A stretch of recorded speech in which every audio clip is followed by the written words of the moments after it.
Hello friends, দেখো আজকে আমি কতটা এঁচোড় নিয়ে বসেছি। এঁচোড়টাকে আজকে রান্না করব।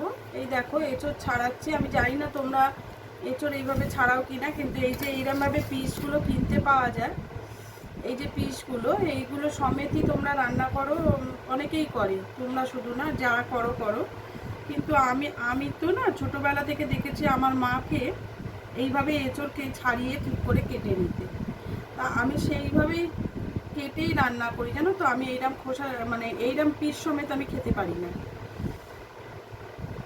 দেখো আমি পরিষ্কার করে এঁচোড়গুলোকে ছাড়িয়ে নিই। এই যে এঁচোড়টা দিয়েছে ওরা কেটে, এটা থেকে আমি না সব দানার মতো বের করে নিচ্ছি, বুঝতে পেরেছো? এই যে গায়ের যে শুঁয়োগুলো, সেগুলো কিন্তু আমি নিই না, শুঁয়োগুলোকে আমি ফেলে দিই।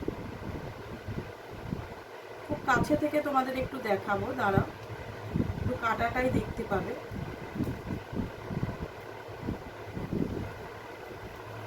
আমি সামনেটা খানিকটা এগিয়ে এলাম যাতে তোমাদের একটু দেখাতে পারি।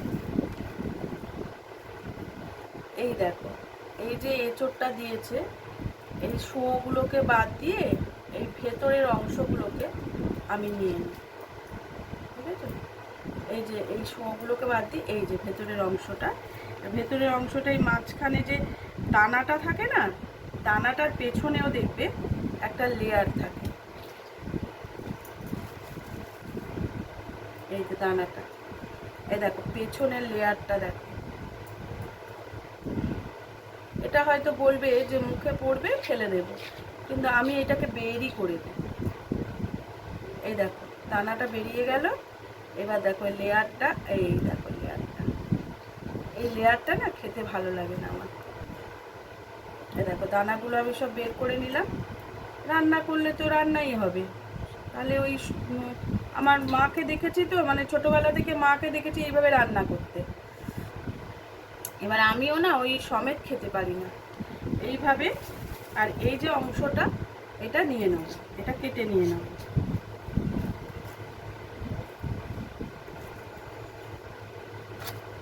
দানাটা পড়ে গেল, এ দেখো দানাটা নিয়ে নিলাম। এবার এখান থেকেও এ দেখো এইরকমভাবে ছাড়িয়ে ছাড়িয়ে, এই যে ঝুড়িগুলো আমার খেতে ভালো লাগে না। ভালো লাগে না মানে এগুলো কিন্তু অ্যাকচুয়ালি খায় না, জানো তো। এবার যারা ধরো কাটতে পারে না, যাদের সময়ের অভাব, সব শুদ্ধ এরম পিস করে দিল, সব শুদ্ধ সেদ্ধ করে রান্না করে ফেলল, সেটা আলাদা। কিন্তু আমি দেখে এসেছি বলে আমি ঠিক পারি না গো। তা বলে তোমরা যারা খাও তাদেরকে কিন্তু আমি খারাপ বলছি না, যে যেভাবে খেয়ে অভ্যস্ত, আমরা এইভাবে খেয়ে অভ্যস্ত বলে আমাদের এটাই ভালো লাগে, বুঝতে পেরেছো? এইভাবে কেটেই কিন্তু আগেকার দিনে মা ঠাকুমারা এঁচোড় রান্না করতেন, এইভাবে কিন্তু পিস পিস করে কাটতেন। তেল নিয়ে বসে, আমিও তেল নিয়েছি। এই দেখো আমার তেল এখানে রাখাই রয়েছে, তেল হাত করে করেই আমি কাটছি।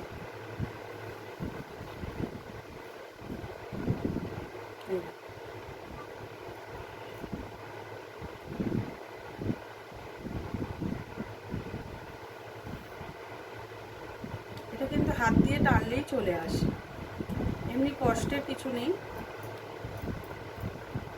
তোমাদের দেখাচ্ছি বলে তাই, নাহলে এগুলো কিন্তু আমি তাড়াতাড়ি এই দেখো বের করে নিতে পারি।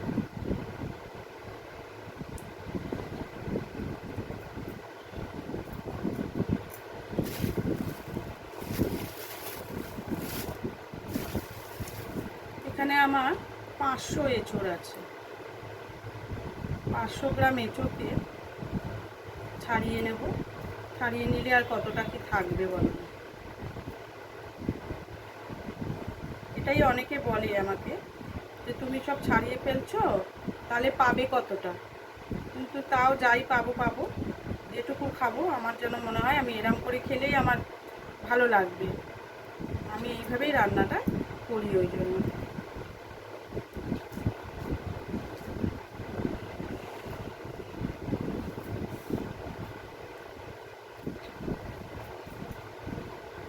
টুকরো করে নিলাম। তোমরা যদি বড় বড় রাখতে চাও বড় বড় রাখবে, হ্যাঁ। আর আর যারা এরকম পিস সমেত রান্না করো তাদের তো কোনো ব্যাপারই না।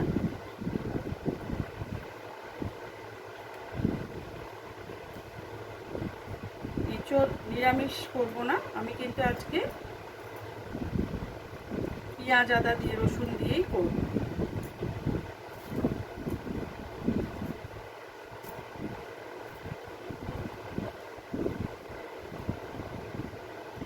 আমি তাহলে এঁচোড়টা পুরোটা কেটে নিই, তারপরে আবার রান্নার প্রস্তুতিতে যাব, তখন তোমাদের সঙ্গে আবার শেয়ার করবো কীরকমভাবে রান্না করছি। কেমন?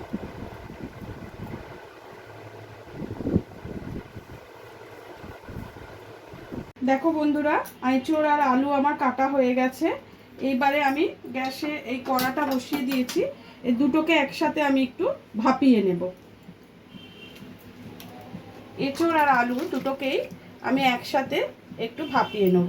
এঁচোড়ের কষটাও বেরিয়ে যাবে আর আলুটাও একটু সেদ্ধ হয়ে যাবে, কেন এঁচোড়টা যখন নরম হয়ে যাবে আলুটা তখন রান্না হতে দেরি হবে। তার থেকে অতিরিক্ত তেল দিয়ে ভেজে খাওয়ার থেকে একটু ভাপিয়ে নিলে তেলটাও কম লাগবে। তাহলে আমি এটা সেদ্ধ বসিয়ে দিলাম, আঁচটাও জোরে করে দিলাম আর এটাকে চাপা দিয়ে দিলাম। এটা একটু ভাপিয়ে নিয়ে তোমাদের কাছে আবার ফিরে আসছি।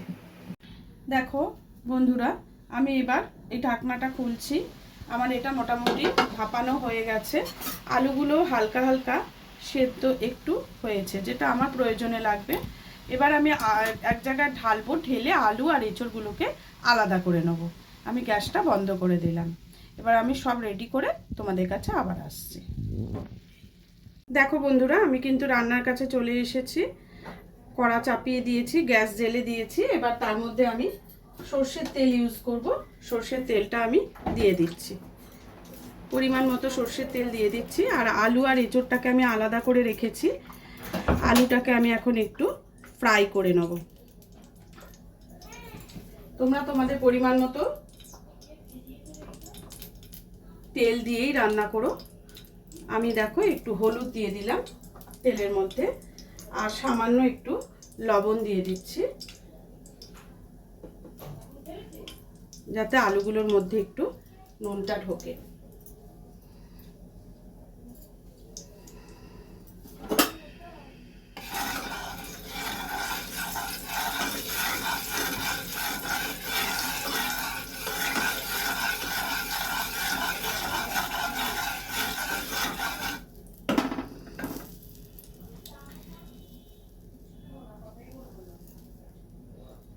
এবার আমি আলুগুলোকে তেলের মধ্যে দিয়ে দিলাম।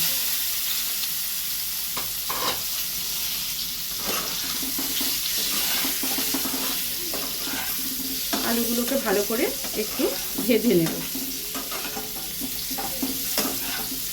আলুটা ভাজা হোক, তার মধ্যে দেখো তোমাদের একটা জিনিস দেখাই।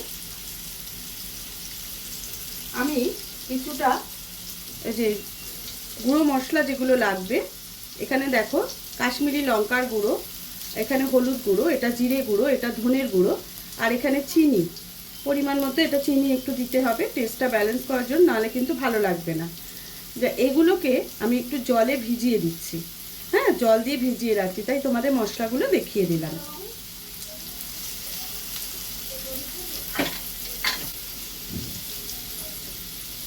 দেখো এগুলোকে ভিজিয়ে একটা পেস্ট তৈরি করে আমি রেডি করে রাখলাম। এবারে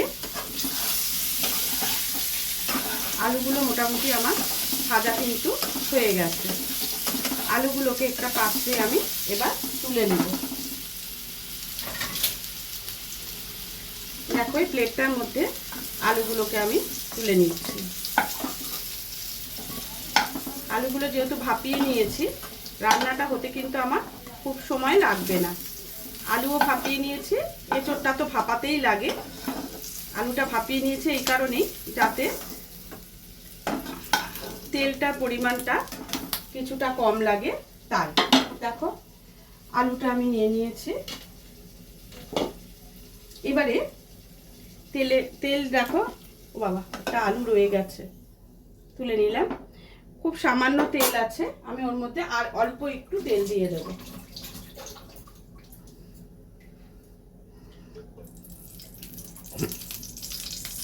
এবার তোমরা যদি বেশি করে তেল দিয়ে করতে চাও করতে পারো। এবার এর মধ্যে দেখো খানিকটা গোটা মশলা দিচ্ছি, দালচিনি, এলাচ, লবঙ্গ আর একটু গোলমরিচ, এগুলো দিয়ে দিলাম।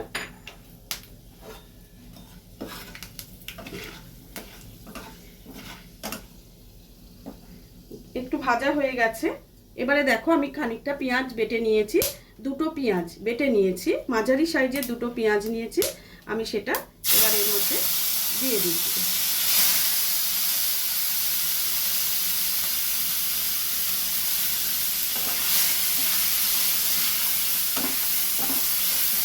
পেঁয়াজটা আমি খুব জল দিয়ে বাটিনি, কারণ তাতে জলটা শুকোতে অনেকটা সময় লেগে যায়, একটু ড্রাই করেই বেটেছি।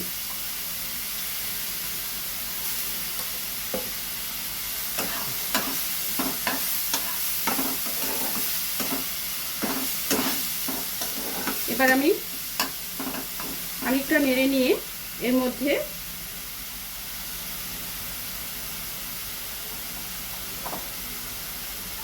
আদা রসুন বাটা খানিকটা দিয়ে দেবো। আদা রসুনের পেস্টটা কিন্তু তোমরা কতটা এঁচোড় রান্না করবে সেই বুঝে দেবে। আর যদি পারো এর সঙ্গে একটু কাঁচা লঙ্কা পেস্ট করে দিতে পারো, আমি দিইনি কারণ আমার বাচ্চা খাবে বলে আমি দিইনি। এটাকেও ভালো করে একসঙ্গে কষে নিতে হবে, আদা কাঁচা গন্ধটা চলে যাওয়া অবধি একটু নাড়াচাড়া করতে হবে। দেখো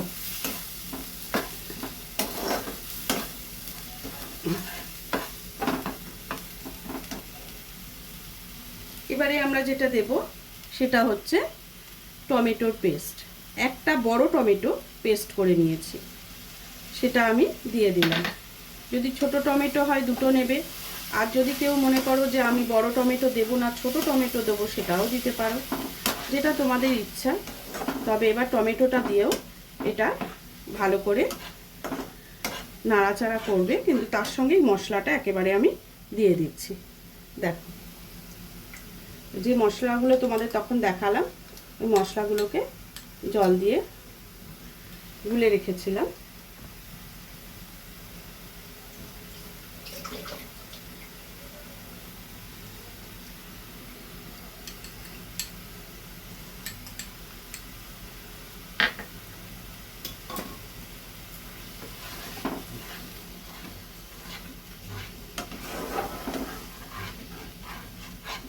এবার সব মশলাগুলোকে এক করে ততক্ষণ নাড়তে হবে যতক্ষণ না মশলাটা থেকে সুন্দর একটা স্মেল আসছে আর তেলটাও ছেড়ে দিচ্ছে। আমি যদিও বেশি তেল দিইনি, যে তেল ভেসে ওঠার মতো তেল হয়তো বেরোবে না, কিন্তু মশলাটা ভাজা হওয়া অবধি আমাদের অপেক্ষা করতে হবে।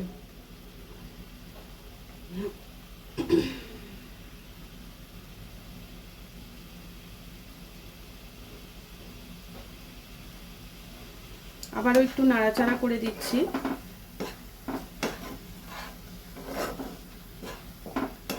দেখো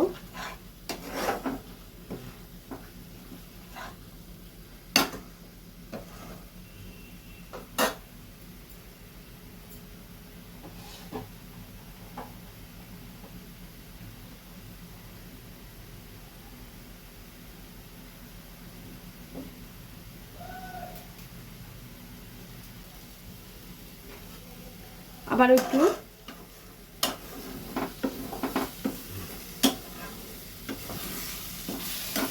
দেখো একটু শুকনো হয়ে যাচ্ছে, আমি একটু জল দিয়ে দিলাম।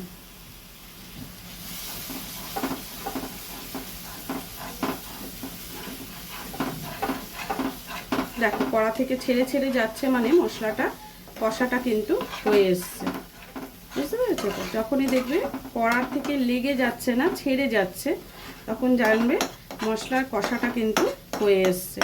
আর যারা প্রচুর পরিমাণে তেল দেবে তারা বুঝতেই পারবে তেলটা ছেড়ে যাবে। এবার এর মধ্যে এই দইটাকে মিশিয়ে দিচ্ছি। আমি খানিকটা 2 চামচ মতো টক দই কিন্তু এতে দিয়ে দিলাম। আমি এই বাটিটা ধুয়ে একটু জল ওতে দেব।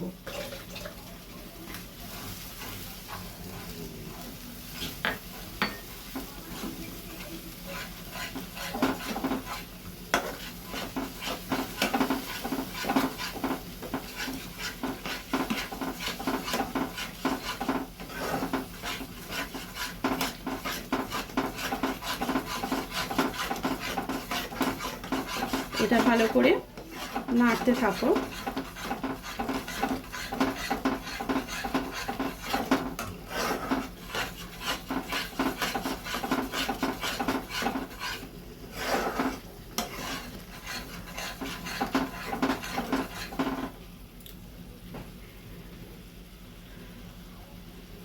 দেখো মশলাটা অনেকটাই কষা হয়ে এসেছে।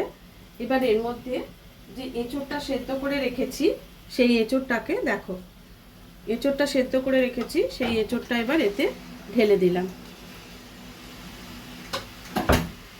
এবার এটাকে বেশ ভালো করে নাড়াচাড়া করে নেব। গরমকালে এই এঁচোড় রান্নাটা বেশ ভালো, অনেকেই বেশিরভাগ মানুষই পছন্দ করে। দেখবে নিরামিষ আমিষ সব রকমভাবেই মানুষ কিন্তু এটাকে রান্না করে থাকে।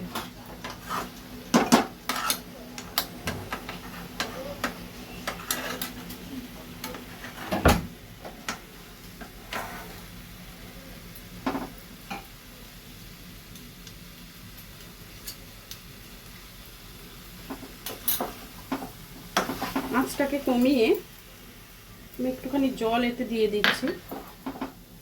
আঁচটা একটু কমিয়ে দিলাম, দিয়ে এবার এটাকে একটু ভালো করে মিশাবো। এর সাথে আলুগুলোও আমি দিয়ে দিচ্ছি, একসাথে মেশানো হয়ে যাবে। আলুগুলো দেখো খুব ভালো করে ভেজে নিয়েছি।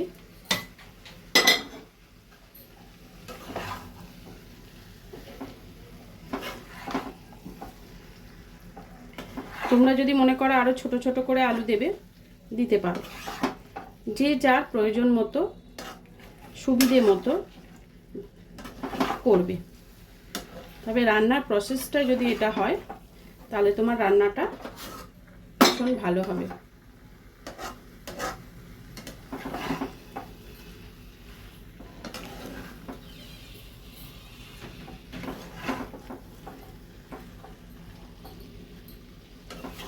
কালারটা খুব সুন্দর এসছে দেখো, আর একটা খুব সুন্দর গন্ধ বেরোচ্ছে।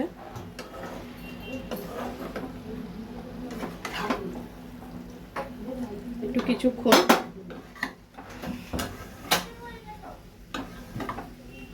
হতে দাও, একটুখানি এটাকে হতে হবে, তারপরে আমি জল দেবো।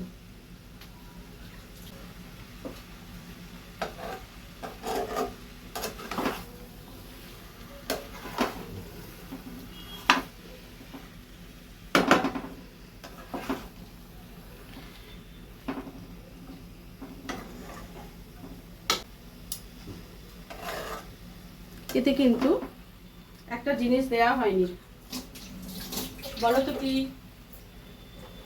নুন দিইনি। পরিমাণ মতো নুনটা দিয়ে দিলাম।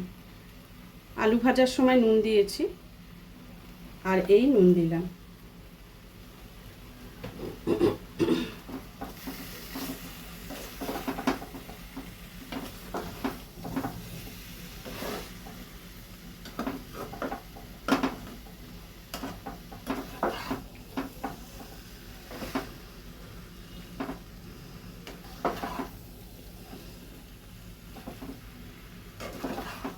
খুব সুন্দর করে কষাটা কিন্তু আমার হয়ে গেছে। এবার এতে পরিমাণ মতো জল দিয়ে দেবো।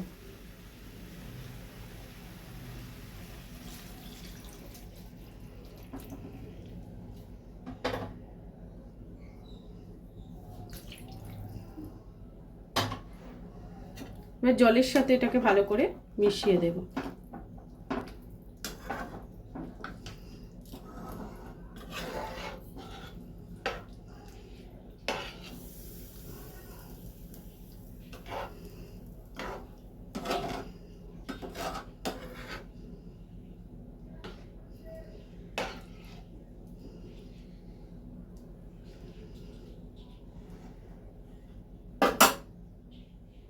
বসিয়ে দিলাম, এটা ফুটতে থাকুক, তারপর আমরা আবার ঘুরে আসছি।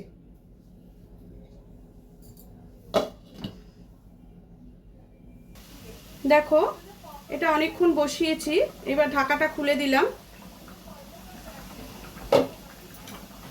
এবার আমি দেখব এটা, দেখো এটা সুন্দরভাবে কিন্তু রেডি হয়ে গেছে। নুন মিষ্টিটা অবশ্যই চেক করে নেবে। তোমার যদি নুন মিষ্টি মনে হয় ঠিক নেই, এই সময় গরম থাকতে থাকতে ফুটতে ফুটতে কিন্তু সেটা দিয়ে দিতে হবে। দেখো আলুটা আমরা চেক করে নিই, আমি তোমাদের সামনেই খুলেছি তাই এখানেই চেক করব। এই দেখো সুন্দরভাবে আলুটা গলে গেছে, আর এঁচোড়ের তো কথাই নেই। এই দেখো সুন্দরভাবে এঁচোড়টাও আমাদের সেদ্ধ হয়ে গেছে।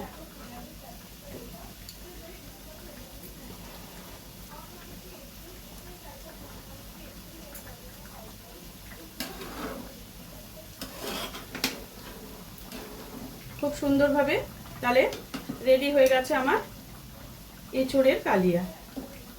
হ্যাঁ, এবার লাস্টে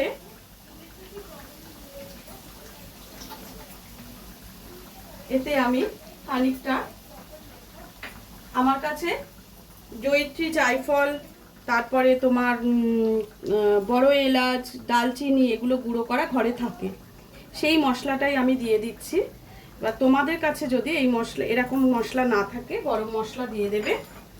কেউ যদি ঘি দিতে চাও এতে দিতে পারো নামাবার সময় একটু। আর যদি মনে করো যে এতে তোমাদের কাছে এই চিকেন মশলা আছে বা মিট মশলা আছে, সেটাও দিতে পারো, কারণ এটা তো মাংসর মধ্যে প্রিপারেশন, তোমরা কিন্তু এই মশলাগুলো এতে ইউজ করতে পারো। দেখো আলুগুলো খুব ভালোভাবে সেদ্ধ হয়ে গেছে। এবার এইটাকে আমি মিশিয়ে নিয়েছি, মিশিয়ে নিয়ে কিছুক্ষণ চাপা দিয়ে রাখবো। এই মশলাটা দিয়েছি, দিয়ে তারপর আমি সার্ভ করে তোমাদের দেখাচ্ছি। দেখো এবার আমি একটু চাপা দিয়ে রেখেছিলাম মশলাটা দিয়ে, এবার চাপাটা খুললাম। খুব সুন্দর একটা সেন্ট বেরোচ্ছে, ওই জন্যই চাপাটা দিয়ে রেখেছিলাম। এতে জায়ফল জয়িত্রীটা দিতে পারলে সত্যি খুব ভালো লাগে। এবার আমি সার্ভ করে, দেখো একেবারে মাংসর মতো টেস্ট। তোমরা যদি মিট মশলা বা চিকেন মশলা দাও কিছু কিন্তু ভুল নয়, ভীষণ ভালো লাগবে।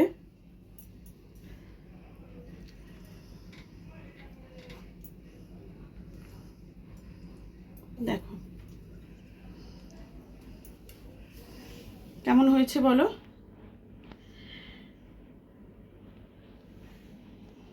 এঁচোড়ের কালিয়া। আজকের রেসিপিটা কেমন লাগলো অবশ্যই জানিও। আজকের মতো ভিডিওটা এখানেই শেষ করছি, আবার অন্যদিন অন্য কোনো ভিডিওর সঙ্গে চলে আসবো।